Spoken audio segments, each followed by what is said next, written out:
इतिहास गवाह है, हवाई हादसों ने समय समय पर देश से कई अनमोल रत्न छीने हैं।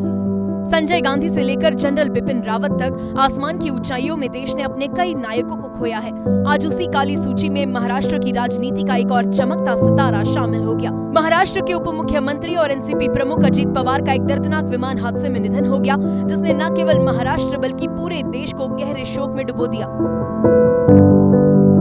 बुधवार की ये सुबह बारामती के लिए किसी बुरे सपने की तरह आई। उप मुख्यमंत्री अजीत पवार अपने निजी लियरजेट 45 विमान से बारामती पहुंच रहे थे। लैंडिंग के वक्त जब विमान रनवे के बिल्कुल करीब था, तभी वो अनियंत्रित होकर क्रैश हो गया।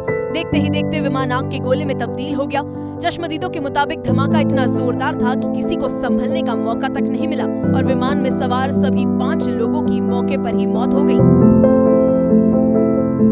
अजीत दादा, जिन्हें महाराष्ट्र की राजनीति में प्रशासन का मास्टर कहा जाता था, उनके निधन की खबर फैलते ही सियासी गलियारों में सन्नाटा पसर गया। प्रधानमंत्री नरेंद्र मोदी, गृह मंत्री अमित शाह और मुख्यमंत्री एकनाथ शिंदे समेत तमाम बड़े नेताओं ने इस घटना पर गहरा दुख व्यक्त किया है। अजीत पवार जी का निधन हो गया। बहुत ही आज महाराष्ट्र के लिए एक काला दिन कहूँ, एक दुर्भाग्यपूर्ण घटना कहूँ, एक दुखद घटना कहूँ।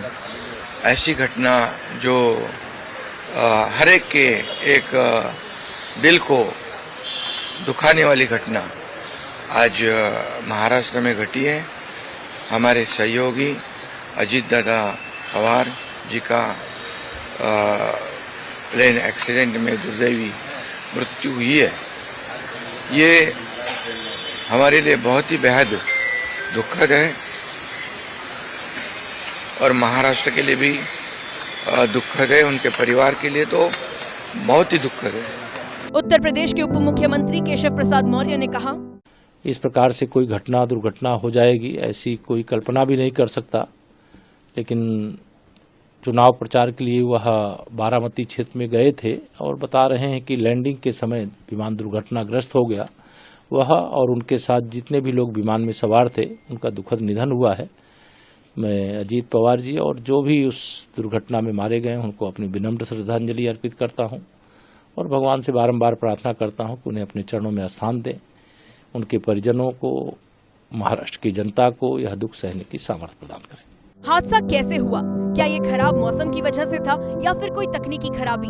डीजीसीए ने मामले की उच्च स्तरीय जांच के आदेश दे दिए हैं। शुरुआती जानकारी के अनुसार लैंडिंग के वक्त कोहरे और लो विजिबिलिटी को हादसे की एक वजह माना जा रहा है। प्रशासनिक और फॉरेंसिक टीमें मौके पर मौजूद है, जो मलबे में सच तलाशने की कोशिश कर रही है। वहीं अजीत पवार का जाना महाराष्ट्र की राजनीति के एक बड़े अध्याय का अंत है। वो एक ऐसे नेता थे जिन्होंने जमीन से जुड़कर सत्ता के शिखर तक का सफर तय किया। उनके बेबाक अंदाज और कड़े फैसलों ने उन्हें अजीत दादा बनाया। आज उनका यूं अचानक खामोश हो जाना महाराष्ट्र के लिए एक ऐसी रिक्तता छोड़ गया है जिसे शायद ही कभी भरा जा सके।